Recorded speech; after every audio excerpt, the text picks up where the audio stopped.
Welcome to Oregon Voters Digest, the program that brings forward the social and political issues that are important to people living here in the Pacific Northwest. And now, your host, Bruce Broussard. Welcome again to Oregon Voters Digest. I'm Bruce Broussard, your host. Again, as you note, the last show I did was that the whole idea was to educate the voting public here in the city of Portland, and the voting public here in the city of Portland, and also the candidates who are running for office here in the new form of government. We just want to educate you about some of the issues, some of the major issues, and solutions to some of those major issues. And one of those major issues, and I've got my guest today, happens to be in the real estate business, the villa, Vanport, escrow, and whatever. And bottom line is that very familiar. The guy's been in the community for a number of years, been in real estate for a number of years, sold many houses, if you will, in this particular area. He knows the real estate business. He knows the politics of this business. So what we're going to do, we're going to talk to him about that, and we're sharing it with you so that you'll give you a better feel as to what candidates can talk to the whole issue of housing here in the city of Portland. Okay? All right, with that, Fred Stewart. How you doing, Fred? Pretty good. How you doing? Okay, good. Got Fred here. Gotta get a little something on your chin. Oh, There you go. Sorry. See, it's a little teeth thing. Yeah. Okay, good. All right. Anyway, Fred's by the way, he's a former Marine. By the way, he's military also too. By the way, but the fact of the matter is, Fred is very, very much he's knowledgeable about community, and the area that we want to be probably focus in is the real estate. There's a lot of things being said about homelessness and housing these homeless folks, if you will, and they've tried to identify real estate, if you will, to offset that problem. But in all due respect, people don't have the background. And the discussions that are being had, you ask yourself the question, well, who should be looking at housing to begin with? Yep. It's the taxpayers who's going to be paying for this other entity that, in all due respect, they should be coming up first. What about those individuals who are losing their homes, if you will, seniors and whatever? I mean, and the things of just taxes. My point is that housing is a big subject matter, and so Fred's going to take us through this deal. And again, like I said, he's going to be basically sharing with the voting public and those who are running for office. Okay? Get that? Take it?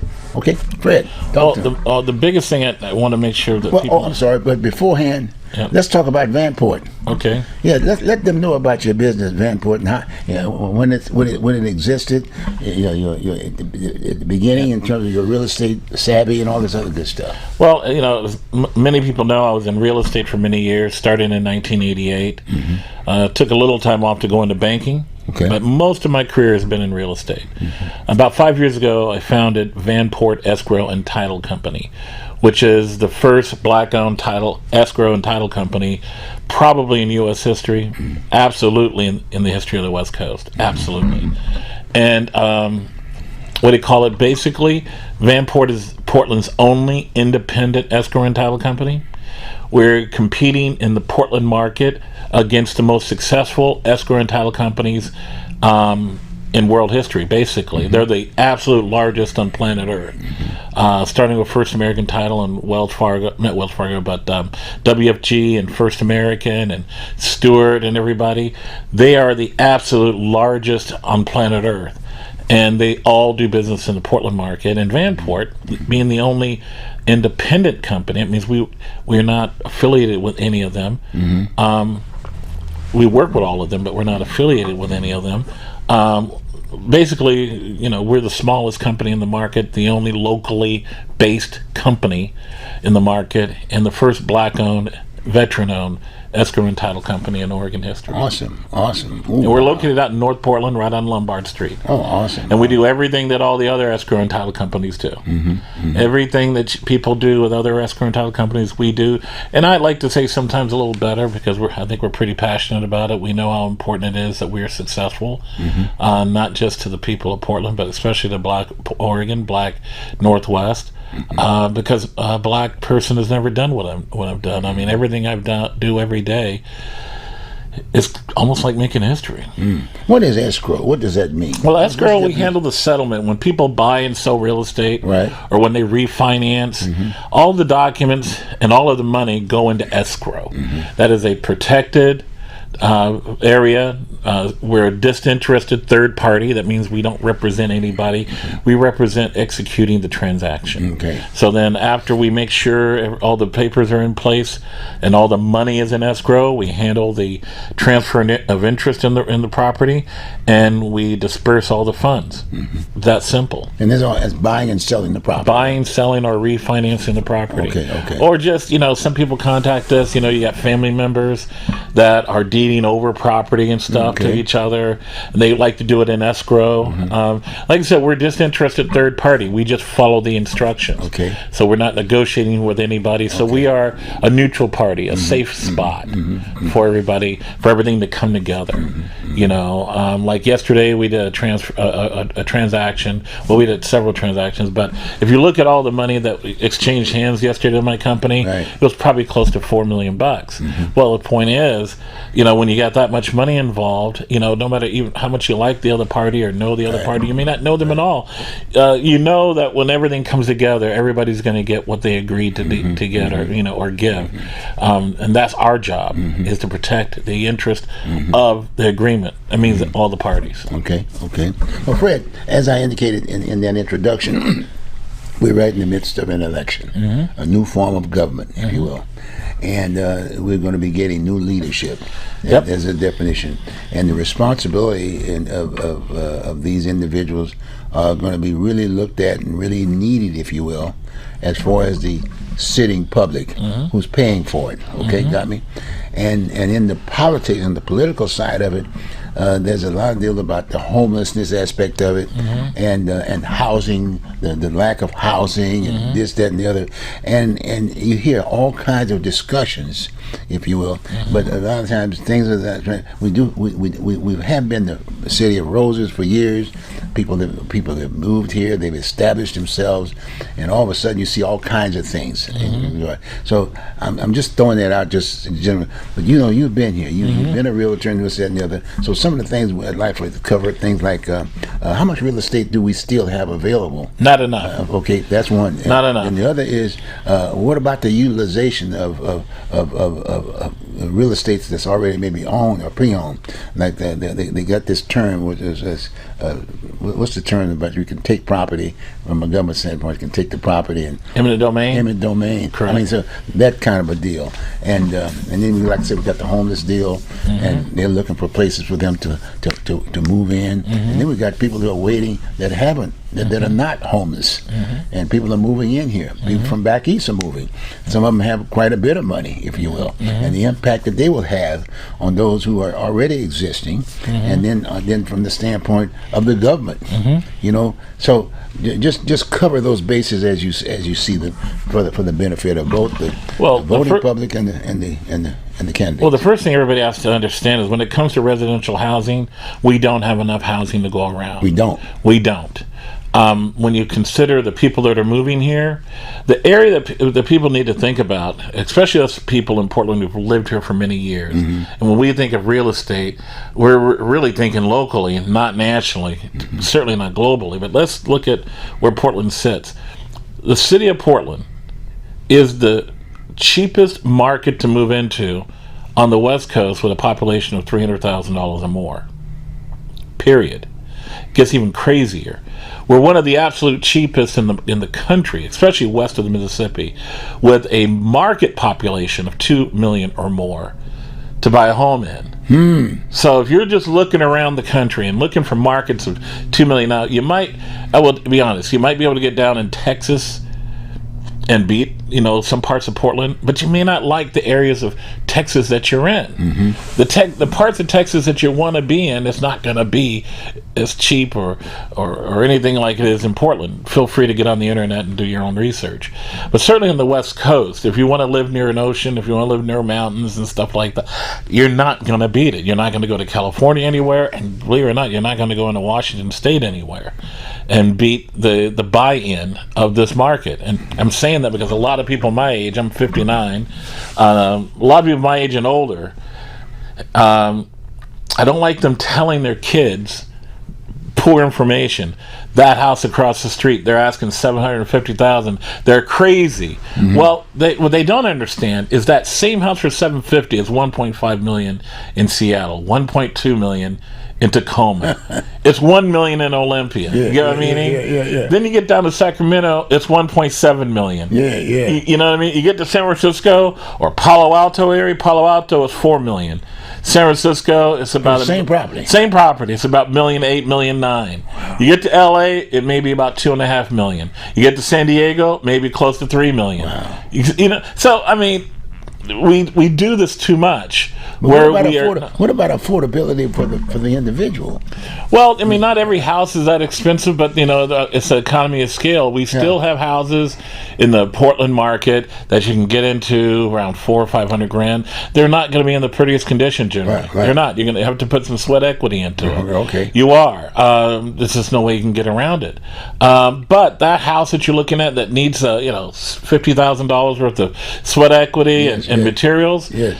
That doesn't exist in Seattle market. Well, but it exists here. It exists here. In Portland. In Portland. Wow. It doesn't in the Portland market. It doesn't exist in the Tacoma market. Wow. It doesn't exist in the San Francisco or Palo Alto market. Wow. Or the Sacramento market. Wow. You know what I mean? What volume are you talking about? How many houses how many of those rehables?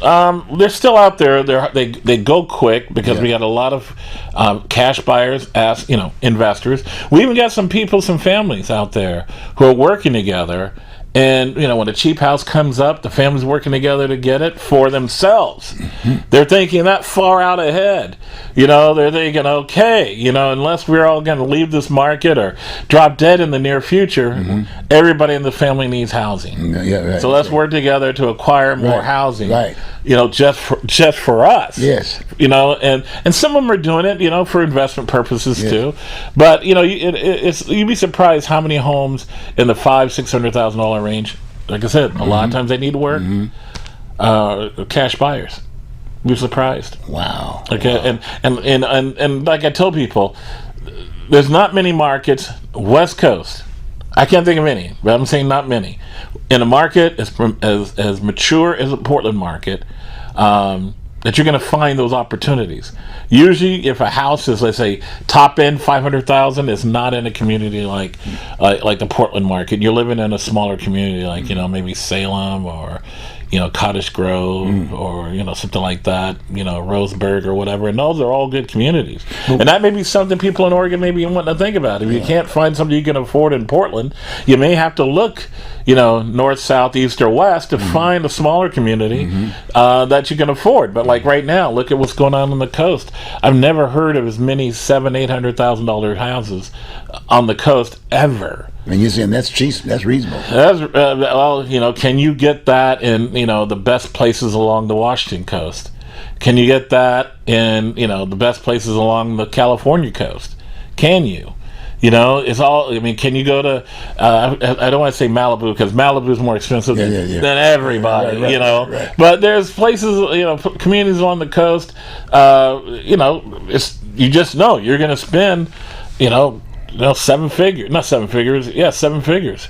Wow. You're going to spend, $1 million or more for a home. You're just going to. Well, now, what you just shared, I'm just sitting and I'm hearing all of the so-called discussions around home ownership. I mean, there's a term, home ownership, leasing a piece of property, or this, that, and the other. And then they've got homeless, and that's the major policies about the homeless aspect of it. And a lot of folks are saying, well, okay, fine, they need housing. We want to get them. Well, the shortage of housing exasperates the homeless issue. The homeless issue is broader than just having space available because some of our homeless people, I don't know what the percentage is, but it's not small. Even if we had an abundance of housing, they're going to be homeless because of the decisions that they've chosen to make. You know what I mean? But we've got a shortage of housing just for people who want a place to live, who are working, who are doing everything you're raised to do to participate in our society. Right. Plus, they need a place to live. Right. We got a shortage, and that's because of very poor housing policy over the last 25 years. Like, give something specific. Well, we've invested a lot in public housing, which is great. Every market needs to invest, but we've invested too much. We've also made it more expensive, extremely expensive, in the Portland market to build new housing for the market. So if you're a private housing developer, it is cheaper for you to build housing everywhere in the Northwest, most places in California, than it is in Portland. And then in Portland. Wow. It is, and it takes less time. It is quicker for someone to jet down to, let's say, a Bend or go down to anywhere around Sacramento. They will, from the beginning to of the process to the moment they start building, it's going to be quicker. Portland has the longest wait. Can take anywhere between 9. I've seen as much as 26, 28 months. Wow. For a person to get permitted. And as like I tell people, looking at a duplex. Duplexes are probably averaging right now for permits somewhere between $60,000 and $80,000 a door for permits. What? That's on top of land cost. $60,000 to $80,000 for houses. I've seen houses come close to $200,000 for a single family house. Now wait a minute. For permits. For permits. For permits. And then what's the difference? Is that the bill? Haven't built the house? You haven't built it yet. You don't have permission to build it until you get your permits. Till you get the permits. Till you get the permits. Wow. So, and then, so imagine if you're building an apartment building, let's say 10 units. Yes.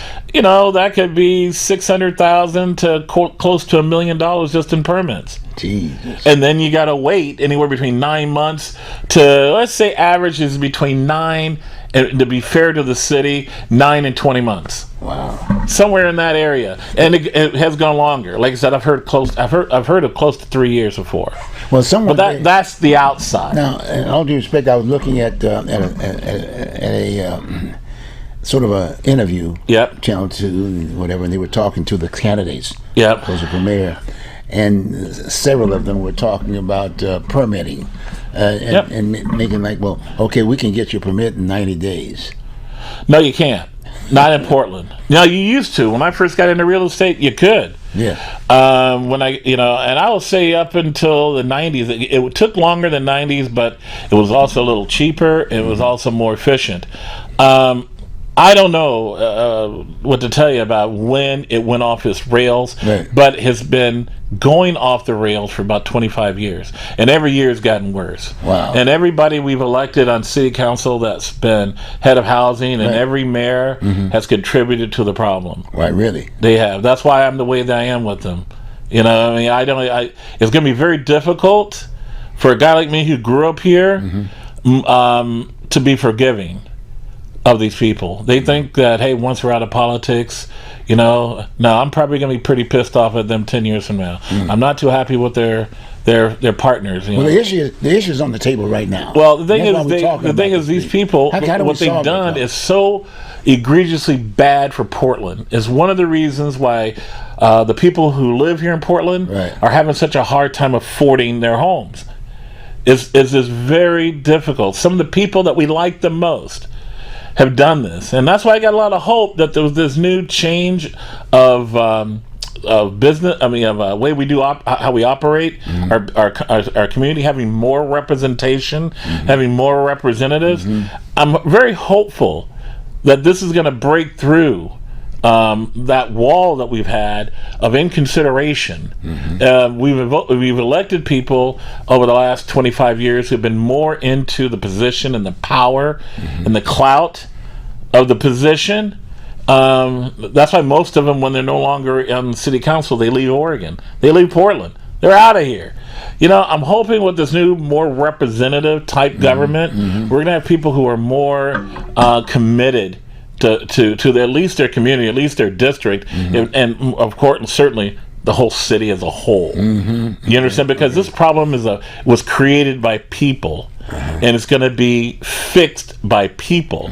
And I'm hearing some good things. None of the city council people that are running, I think, know that much about housing.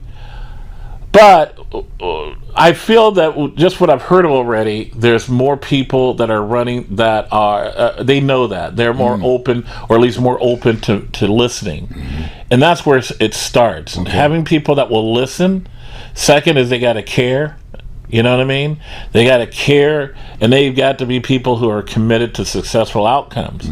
You know, a developer spending $60,000 per door for a duplex, 120 grand on top of the land cost, because of our crowding in this market, because of the urban growth boundary, our land costs are among the highest on the West Coast. It's not the highest. It's not.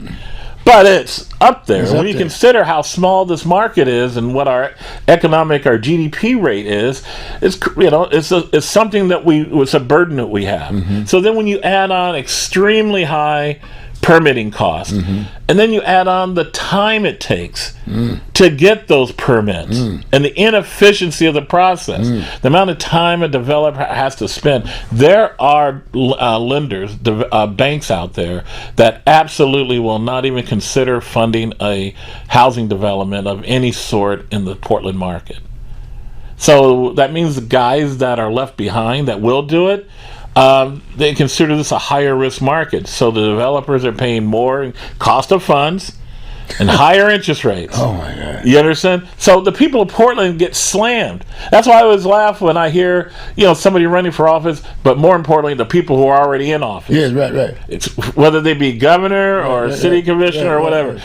I'm for affordable housing. I'm for it. And I'm like, how can you be? But when you go to work, you're screwing the people over. Oh my God! With their long periods of time that takes to get a permit, the high permitting costs. You get what I mean? Right. And then, you know, the other part of the question is people keep talking about how, you know, we need to build more housing. We do, and some of it should be public, but public housing is the most expensive housing in the market. It's the most inefficient, and every market needs a bit of inefficient housing, because we're all going to always have people who are just not going to be able to contribute. You understand what I'm talking about? They need housing. We don't want them living on our streets, not just for their sake, but our sake too. So stepping back from that, you know, like I was telling a friend of mine, you know, that's nonprofit housing that you're so happy about that's being developed in your area. Yeah. Think about it. They're no longer paying property taxes. You're paying property taxes at your home, right? But that beautiful $10 million building is paying zip in property taxes. Come on. So not only did the tax citizens, you know, fund it, which was great, but until they sell it, which may be never, that piece of property makes no money for the people of Portland. Wow. Makes no money for the people of Multnomah County. It does not contribute. It doesn't pay taxes. You know, so we got to be careful about how much we allow nonprofits to do. We want to build equity not just for individuals, but for the, you know, for the city as well. Property taxes are important. It's important that people pay. Businesses pay property tax. That's how we pay for our services. And at the very least, we got to, you know, we got to get that. And but we get a lot of people who are running for office, and they're saying this because, you know, they don't know that much about real estate, and they want votes, and they want people to hear them having some sort of solution about, hey, I'm going to help you with housing. Well, you know, if you build $100 million of housing in Multnomah County, you've now just taken what, $6 million worth of property taxes off the market. I mean, that we'll never get $6 million, something like that. Wow. $6 million of yearly property taxes we'll never collect. Now, I'm sure we can afford $6 million, but it adds up. It's like, you know, that song by Depeche Mode. Everything counts in large amounts. Right. You do 10 projects. Yeah. You understand? And let's say you did, over the course of 10 years, you did 30 projects, and the whole cost was $400 million. Well, you know, that means over the course of 10 years, you're losing $24 million, maybe $26 million a year in property taxes. So that's $260 million. Yeah. You know, I mean, that can be pretty. Wow. That's a big bill for the taxpayers to take. I ain't saying the taxpayers shouldn't do it, but the taxpayers, if they're going to invest that level of money, it needs to be in projects where the taxpayers know they're going to get a return on that investment. Or not lose. And just not lose. That's why guys like me I'm not the only one, they're upset about this $500 million we spent on homeless over the last 2 years. Look at what we had for it. You know, if we spent $500 million and there was some, you know, success, Right. like great success, Yes. not these little incremental successes, right. you know. Yeah, you know, it'd be worth it. Wow. But I don't think anybody in Oregon, anybody in Portland for sure, feels that we got $500 million worth of success out of that investment. Oh, wow. So this housing thing, and like I said, this is why I'm excited about this new form of government. And like I said, for now, from what I'm hearing from the people who are running, I've watched all of the debates that have come up and everything. That's why we're doing this. I've got a good feeling. Yes. They do, there's a couple of them that sound the same old, same old. Yeah. I mean, but most of them, I think, and I would like to, until I see different, I'm going to be hopeful. Right. Are paying attention and are listening. But the thing is, then you got there in each individual district. They have to go and talk to people in their neighborhood. In their neighborhood, that's right. And tell them, that's right. you know, tell them, which is different than a citywide person who can ignore a whole area of Portland. You know what I mean? That's true. These people, if things don't get right, they got to go and tell their neighbors. Yep. You know, and those neighbors may end up running against them. That's right. So I kind of like this, and I'm very hopeful, because I got to tell you, there's many mistakes that people we have voted for made over the last 25 years. We're all human. We're making mistakes, but the biggest one, the one that is the gut punch to the people of Portland, housing. How we just screwed up housing. We went through the lowest interest rates in the last 80 years, where we should have been building housing like crazy.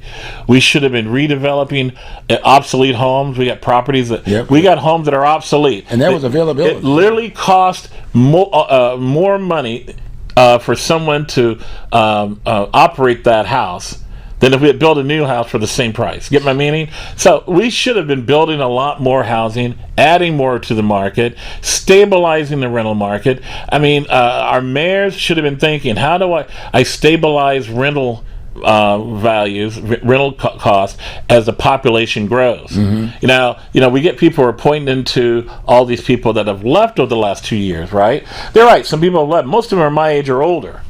Well, what happened to their housing? A lot of them literally gave that housing, or at least renting that housing, to their kids. The people who are moving here, they're young. Most of them haven't had their kids yet. So what does this tell people who are reasonably good with math? Oh my God! There's a slingshot being pulled, and our population is going to explode. Probably in the next, 10, 15 years. Everybody's going to be talking different. Unless we can figure out how to keep young people, from making babies. Yep. You know what I'm talking about? And Portland is doing pretty good at that. I mean, we're not making, we're not beating the national average, but if you look at the dynamics of our size and where we're located at, Portland's set for a major population boom. Wow. Matter of fact, by the year, I think they said 2060, the Portland market, is going to be somewhere like around 7 million people, something like that. Jesus. And that's small. Wow. Look what's going to happen to Seattle and what's going to happen to Los Angeles. And I mean, we'll still be in the exact same position that we are today, 2060, just with more than double the people. Wow. And that's why, and that's another thing I'm hoping, that the new people come in are more visionary.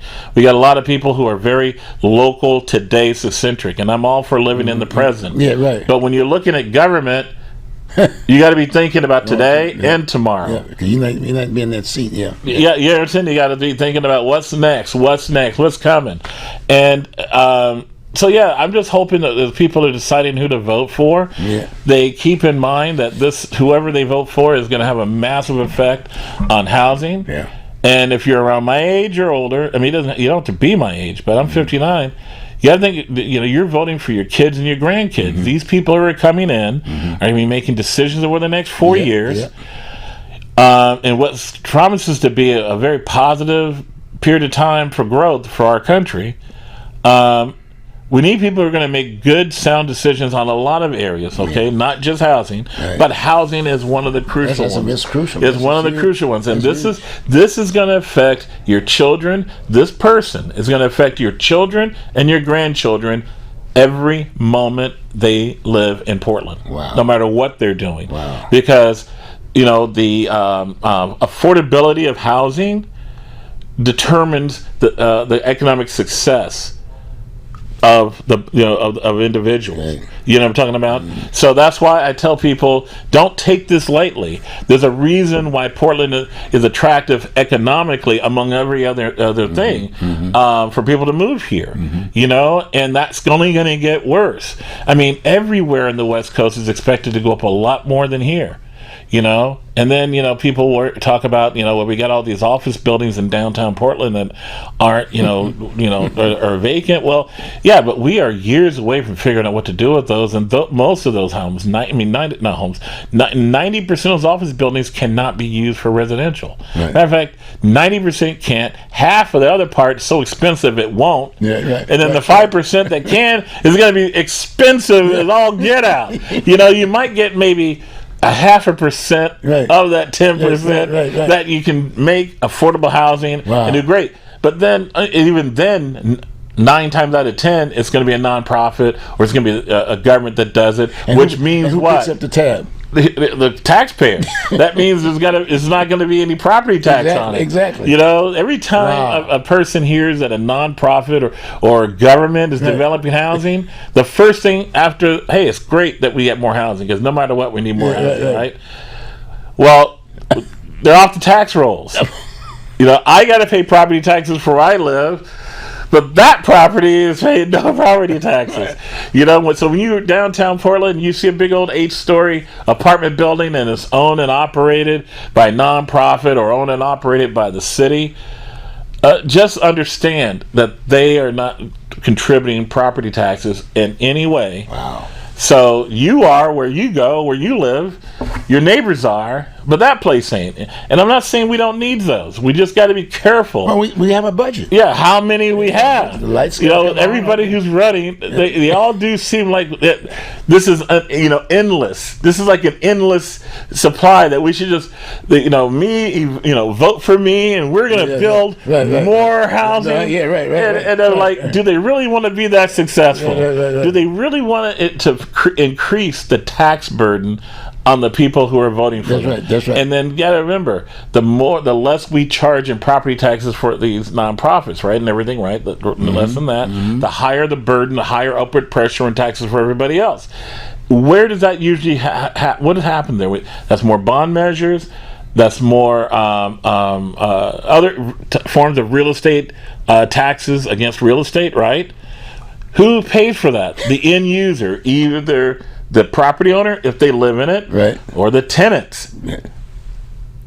That puts upward pressure on rent. Yes. But there's no upward pressure on rent for nonprofit stuff.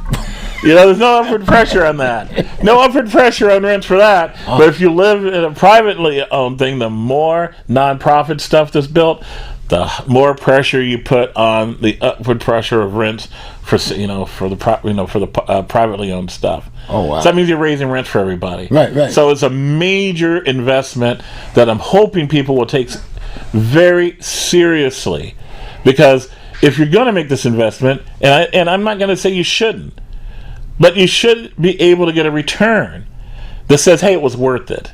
You know what I mean? It's worth what I paid, and it's worth what we're paying. The community should do this because this is what the outcome's going to be, and we should get that outcome. We should, and if we don't, we might have to have some public floggings or something. I tell people one of the reasons why we're in this mess is that we don't hold accountable to the people who led us wrong. You know what I mean? We don't. So nobody feels a necessity to be successful beyond getting the appropriations or getting the project done. Whether or not the money was spent well or the project was successful is not even a factor, or has not been a factor. And that's why this new form of government may help that, because you develop a project like you were in District 2 and it fails. Well, that person in that district is going to have to talk to the other people in that district. That's right. You get what I mean? At least that's what I'm hoping happens. Because I got to tell you right now, what was it? I won't say which one, but we got a nonprofit that controls a lot of housing. And we spent hundreds of millions over the last 30 years with them building stuff for them and everything, right? They may go bankrupt because they're not collecting all of their payments. I'm not going to mention their names because I'm hoping they fix themselves. I really do. They're good people over there. I just think their position is that they've been set up to fail by people who led them wrong. But like I said, with the new people coming in, I'm thinking things may change. You understand? And think about it, this nonprofit group controls a lot of properties. They may go dark. What's going to happen to everybody who lives in their properties? Plus, as this is going down, they're not doing very well with maintenance. Wait a minute. Folks living in their property. Now, are those folks leasing or renting? They're renters. They're just renters, Yeah. right? Okay. Yeah. But if they go down, all of a sudden, boom. Yeah. Well, when the whole thing was developed, see, the private sector thinks about management, how to handle management, how to mitigate loss, how to mitigate. That's how you make a buck. Well, it's not just to make a buck, but you want to cover your nut. That's what I'm saying. Yeah, but with nonprofits and city-owned stuff, they don't think like that. So they're more susceptible, to being abused by the very people that you're trying to help. Right. Well, that abuse has a dollar sign on it, and in this case, the taxpayers are underrating that. Oh, wow. That, and I think some of the people coming in with their backgrounds will pay more attention to this. I mean, I'm hopeful. I'm trying to be optimistic. I'm just letting you know where things have been and where they are right today. Yeah, but I heard something else. It was loud and clear. Yep. That hedge funds were buying properties over here. Well, hedge funds are beginning to buy properties. Building No, not really. Buildings? No. Hedge funds are doing a very little in Portland right now. Okay. They were. Hedge fund money is where most housing development money comes from. And most hedge funds have no interest in investing in the Portland market. And for the benefit of those who are watching, hedge fund, what's the definition of that? Well, hedge funds is basically an investors, the investors. And they are definitely running herd throughout this country in markets that are, that are easier to operate in. They are going to be a big factor in this country because most of the top 20 markets are not building housing fast enough to address the needs of the population. Really? Portland is among the worst, though we're nowhere near the most populated.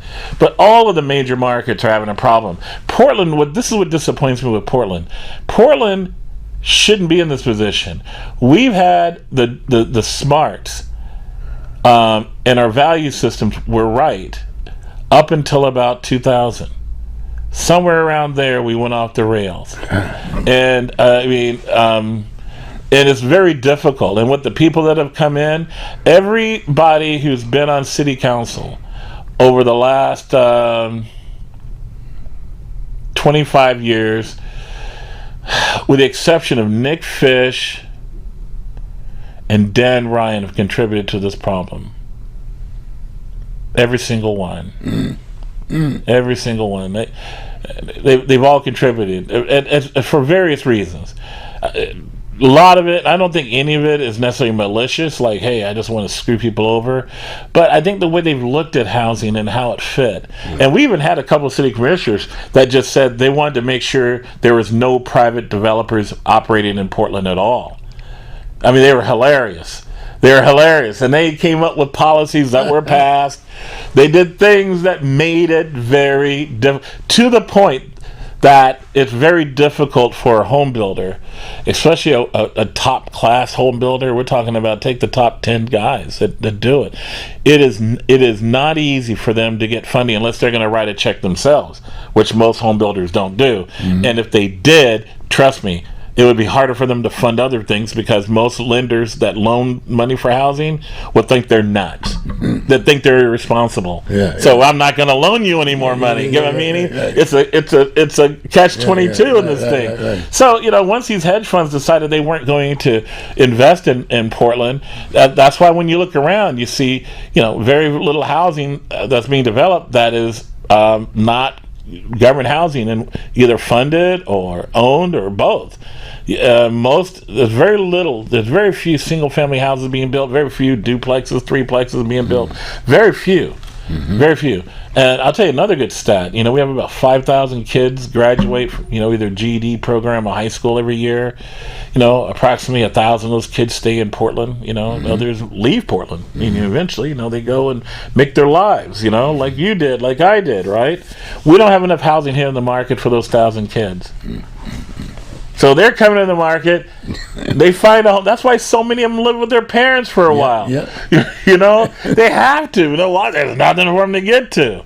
You know, they're competing with people for housing. You're 18 years old, and you're competing with a 25-year-old who's out of college, got a better job, got more money, got a credit. You know what I mean? They're competing with them head to head at a level that, you know, we didn't compete when we got out of school until we were 25 or 26. Right. You know, they're 18, 19, and we're expecting them to go and compete with those people. Not even mentioning the people who are older than that. You know what I mean? So, you know, we've done we're in a bad position with housing. But like I said, I'm hoping with this new form of government, things are going to get better. I mean, I'm really excited about it. But let's talk about those people, if you will. And they're going to be 3 people per district. Yeah. Right? Got me? Yeah. And so what kind of a definition should they have in order to be able to identify with the issue that we're talking about? Every district needs more housing. Everyone. Every district needs more housing. Okay. And it doesn't matter where it's $1 million homes or $400,000 duplexes. That means 400 each side, $800,000 duplexes. Doesn't matter. Everything in between. We need ADUs. Those average between 100 and 150 grand. We need more ADUs. Okay. And auxiliary dwelling units. You know, we need more effort from the city, letting average citizens know that they can develop an ADU and how to do it. There are a couple of resources out there specifically set for people who want to create ADUs. I'm not talking about developer assets. I'm talking about there are lenders out there. This is what they do. The city could partner with them and help them grow this interest in the market. Because there's a lot of people out there building an ADU in their backyard, especially going into the retirement years, could mean an extra $1,500 a month, minus costs, let's say $300 a month, $1,200 a month to their bottom line today, you know, for their retirement. They could also be doing it for mom-in-law and father-in-law. You know, what's cheaper, them to live in an ADU or them to be in an old folks home? You understand? Or those kids that can't move out because they can't find an affordable place to move. Right. Okay. What if you were able to let them live in an ADU? They'd have their separate entrance, their separate everything. They could start their life. And that's available. And that's available right now. The city needs to do better at promoting that, marketing it, and connecting people who not only build ADUs, but connecting people who are financing ADUs. Okay. You understand? Okay. A couple of the banks have programs for it. There's some private sector, mortgage companies that are doing it. But the information is not out a lot right now, and it's just not. I think the city could do very well. And guess what? When you add more ADUs to the market, guess what else you're doing? You're increasing the tax base. Oh, my God. That means there's more property taxes. Oh, my God. You know what I mean? And it's not a lot. Let's say an ADU adds, you know, $500 a year to your... You're making more than $500 a year off of it. But listen, what I'm getting to is 500 times, 10,000 ADUs. Oh, my God. That going to the property tax base... helps for a lot of services. Right. This is better than increasing taxes. This is better than creating a new tax. You get what I'm meaning? And this benefits everyone. This provides more housing, and it's going to stabilize the market. If you want lower rents, you need to build more housing. The market is the greatest equalizer. You cannot artificially induce low rents in any market. Every market that has ever had rent control, you know what else they've always had? Highest rents they've ever had. You know, to talk about San Francisco, they've had rent control since the 70s. Not only has 2/3 of the black people left that market because they couldn't afford to live there, rents have gone up higher than anywhere else in the West Coast in a percentage-wise. Gee.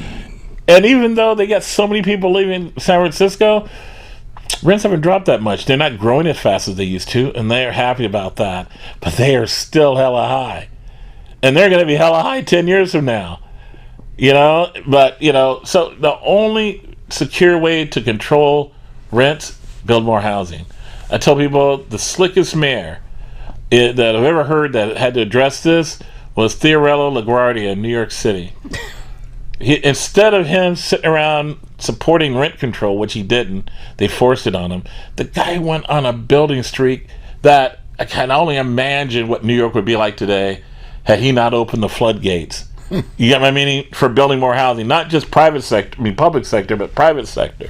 I said we've seen this before. We've seen it in New York. We've seen it in Chicago.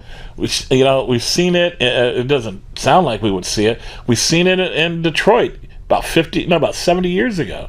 We've seen these dynamics pop up. You know, Detroit built so many houses that when people left, then they had too many houses.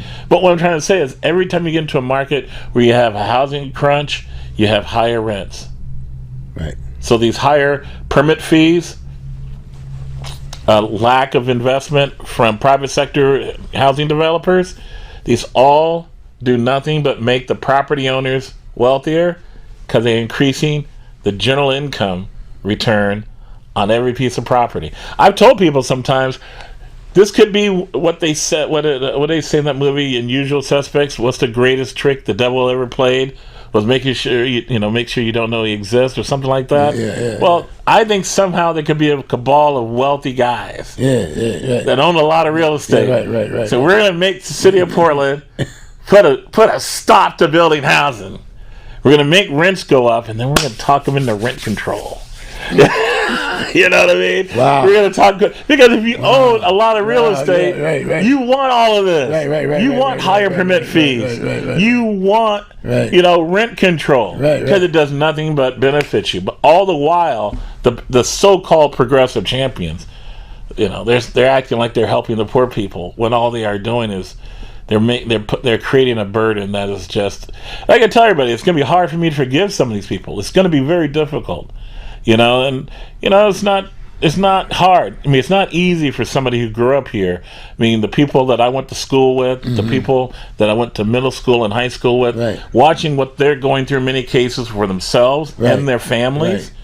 Things that we didn't go through when we were growing up. You get my meaning? Oh, yes. It's very difficult to forgive a person I know that had a hand. And in some cases, I know the names of the people that did this to us.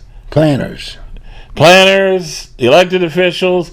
Let's say elected officials and the bureaucrats that some of them have hired have done it. Wow. And it's very difficult for me to forgive some of these people. I mean, I'll eventually get there. I will. You know what I mean? I will. I'm going to do my part and to protect my community the best I can and contribute. But some of these people just, I don't know how they sleep at night, and they do sleep at night. But when they're no longer working for the city, they're sleeping elsewhere. That's how they sleep at night. When they're no longer being progressive champions here in Portland, they're elsewhere, and it's easy for them to sleep.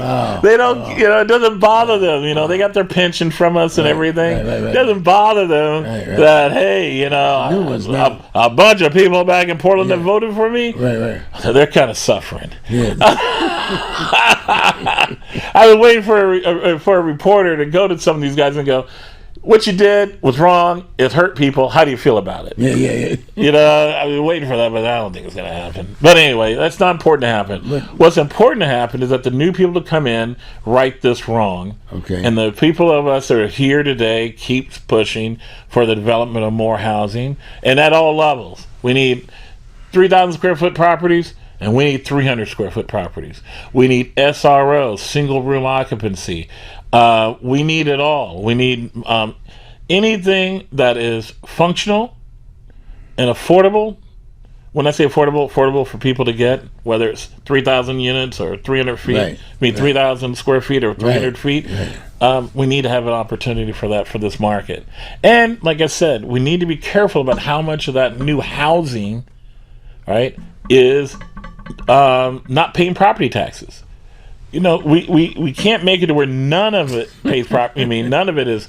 I mean, we have to have participation from the public sector. That includes nonprofits too. We have to. It's just the percentages. You know, we don't want 70% of the new housing. Even hell, I don't even think we need 25% of the new housing to be off the tax rolls. You know, and that's something that people in Portland got to worry about, because if it's not off the tax rolls, that means all the services to it and everything everybody else is paying for.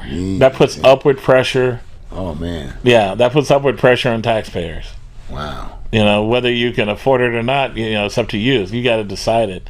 But what about your next door neighbor? What about your mom and dad? You know, things like, you got to think about that. Well, if we built enough housing, private sector, we'd have the tax rolls growing, we'd have rents stabilized. The goal would be to build so much housing that the rents go up no more than whatever the cost of inflation is, you know, the cap rate. That's about what you want, 2 or 3% a year.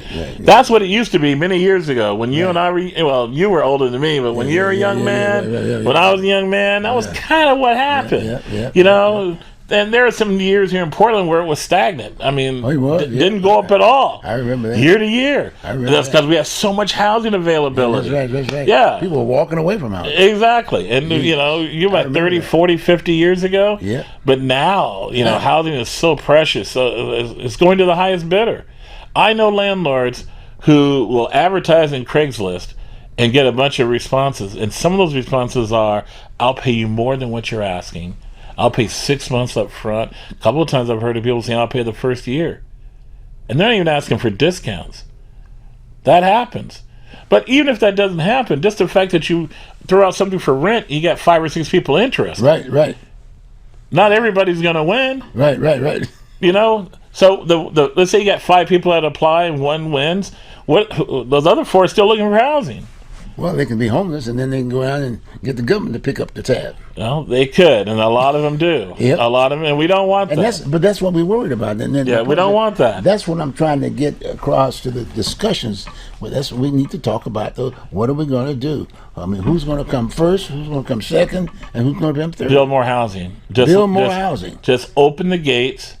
Let people build more housing. Let people turn their backyards in ADUs, their basements in ADUs, auxiliary dwelling unit. Okay. Auxiliary meaning is that or additional? You can call auxiliary or additional. Okay. Doesn't matter. Okay. And then let them turn their garages if they want to, their backyards, their basements, sometimes their attics. You know, allow that sometimes. Some of this housing along, this property, commercial property, especially retail stuff along streets like 82nd, 122nd, you know, we could be building apartment buildings there. We still got land along Burnside, along the light rail to build. You know, the city makes it so hard, so expensive. You got people who got the property, but they can't get the financing to build housing unless they sell to a nonprofit. But then if the nonprofit builds it, they're not paying property taxes.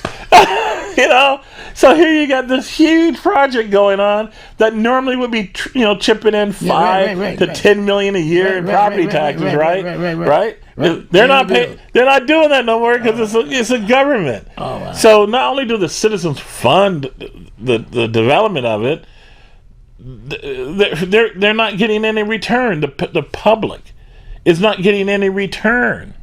Because most of that money, if not all of it, and probably not enough of it, is going to the management of that property because, they're passing on the discount to the lower income. They wouldn't have to do that if they had more private sector building houses and private sector built more than we needed. That's what they want. Wow. That's what we all want. We want more housing coming into the market that hits the tax rolls. Right. That covers for the services so there's not more upward pressure in taxes, both property and otherwise. Right. Because that puts upward pressure on rents. That's one of the reasons. Just the school bond measures. I mean, we passed them. It's too late to argue about those. That added, 20%? Wow. To the rents everybody's paying? Just think of how many renters voted for those things. Wow. Right? And then later on, when their rents went up, they got mad at the landlord. Right. That's what the people we vote for said you should. Look, the landlord's gouging. Hey. Well, what is the landlord supposed to do? Eat that 20%? That's right. Oh, man. Eat that 20%. Make my payments. Yeah, well, exactly. The bank doesn't care that the taxpayers increase. That's right. The cost by 20%. It's like it. It's not like, and the thing is, like I said, some of the people we like the most put us here. Wow. So I think with the new form of government, with having more minds, I will say that's one thing that does impress me about the body of the people who are running. There's a lot of very smart people running. I'm not endorsing anybody, but there's a lot of smart people running. Right.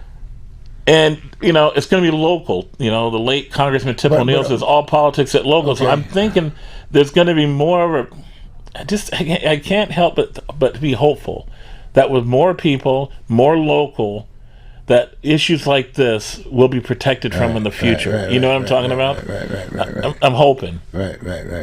But they need to know the answers. Well, they'll learn the answers from the discussions that will go down. Trust me, in these districts. Okay. Should they not be talking about this now? They should, but we're 2 weeks away from the election. Yeah. A little bit too late right now. It would have been nice. Well, but I think it's coming. I think the ball is going down the right path right now. But the commercial media, just like we're having this discussion here, the commercial media, I'm talking about the 2s, the 6, and 8. I mean, they should have been putting. They're not going to do that. No, you can't trust a journalist in Portland to do stuff like that. They're not going to do that. They're going to. They all do their market research and what the community is thinking, and they're right now. I mean, for the last several years, it's been about helping the homeless. They really haven't gotten into the cost to the taxpayer of both helping the homeless and not helping the homeless. It's better to help them if you do it right. You get what I mean? But if you're not even talking about results after the investment, then you're never going to get there. They're not talking about the results enough. And then, like I've told a couple of journalists, why don't you admit to people that that's a beautiful $10 million project. That's let's see, taxes. That's about $5 million a year that the taxpayers are eating in property taxes. Wow. Why don't you bring that up in the discussion? Yeah, right. Well, it's only $5 million. Yeah, I know it's only. I know the county, the people of Portland, the people of Multnomah County can afford a $5 million loss on a project, right? But can we afford 50 of those projects that cost us $5 million a year? Can we afford 100? And if we can't, if we as a collective community decide yes, we can afford it, then the next question is, what are the outcomes? What is the taxpayer getting for that? For that investment? Most people I know their thinking is more progressive when it comes to helping the homeless. It is okay. That's an investment commitment. What is a progressive that's investing in this problem? What are they getting for their investment? Good point. I would love to see journalists dig into that. But they don't. That's true. I just don't think it's not just in Portland, but I just think in this country that's just not the type of journalism environment that we've got for that stuff like that. Well, I sure wish you were able to identify some of those individuals you've been talking about that understands this, because then we can endorse them. See? No. Can you come up with some names? No, I tell people I'm not going to tell anybody who to vote for, who not to vote for. Hopefully, then they will stay in that lane. See, they will stay in that lane and work it. I got hopes that no matter right now with this new form of government, whoever wins, they're going to have to change it, because I'm hoping that this new form will force people to be more successful. Sounds great. On that particular note, we're going to have Fred back on. Look, you all take care. Have a good one. And again, vote, but at the same time, make sure you have these kinds of discussions that we're having. All you do is go back to Oregon Voters Digest and you get the rest of it. Okay, good enough. Have a good one. Very good. Man, this was good.